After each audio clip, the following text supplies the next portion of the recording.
क्यों किसी भी समाज व्यवस्था में जनतंत्र और तानाशाही दोनों एक साथ चलती रहती है। जैसे इस पूंजीवादी व्यवस्था जब आई सामंतवाद को ख़त्म करके, तो सामंतों को कोई अधिकार नहीं था, सारे उनके अधिकारों से वंचित कर दिया गया। सामंतों, जागीरदारों, राजाओं, पुरोहितों, जमींदारों पर प्रतिबंध लगा दिया कि आप ज़मीन के मालिक नहीं हो सकते। राजाओं पर भी प्रतिबंध लगा दिया कि नहीं, आप शासन सत्ता नहीं प्राप्त कर सकते। तो साथियों, इसी प्रकार पुरोहितों पर भी प्रतिबंध लगाया कि नहीं, आप शासन सत्ता ईश्वर के नाम पर नहीं चलाई जाएगी, बल्कि धर्मनिरपेक्षता के आधार पर चलाया जाएगा। उसके लिए बाकायदा संविधान बनाया गया। तो जनतंत्र किस पर हुआ?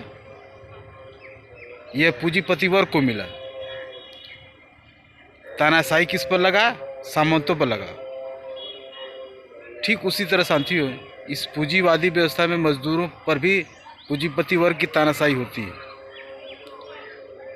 कि मजदूर वर्ग अगर चाहे कि कारखाने का मालिक हो जाए तो नहीं हो सकता है। मजदूर चाहे कि उत्पादन का दाम कम हो जाए या मजदूरी बढ़ा दी जाए, तो ऐसा पूंजीपति वर्ग नहीं होने देगा, क्योंकि कारखाने पर उसका निजी मालिकाना चलता है। पूंजीपति वर्ग जब चाहेगा तब छटनी कर सकता है, वो उसका अधिकार है। जब चाहेगा तब कारखाने बंद कर देगा, उसका अधिकार है। तो साथियों, पूंजीपति वर्ग इस व्यवस्था में जनतंत्र के साथ रहता है, उसको जनतंत्र रहता है। इसलिए साथियों, किसी भी वर्गीय व्यवस्था में जनतंत्र और तानाशाही एक वर्ग होती है, दूसरे वर्ग की नहीं होती। एक वर्ग के लिए जनतंत्र, दूसरे वर्ग के लिए नहीं होता है। एक वर्ग जनतंत्र के साथ रहता है, दूसरे का जनतंत्र छीनता है, अर्थात उस पर तानाशाही थोपे रहता है। इसीलिए इस पूंजीवादी व्यवस्था में जो कहा जाता है कि लोकतंत्र है, लोकतंत्र को हमेशा वर्गीय दृष्टिकोण से देखना चाहिए।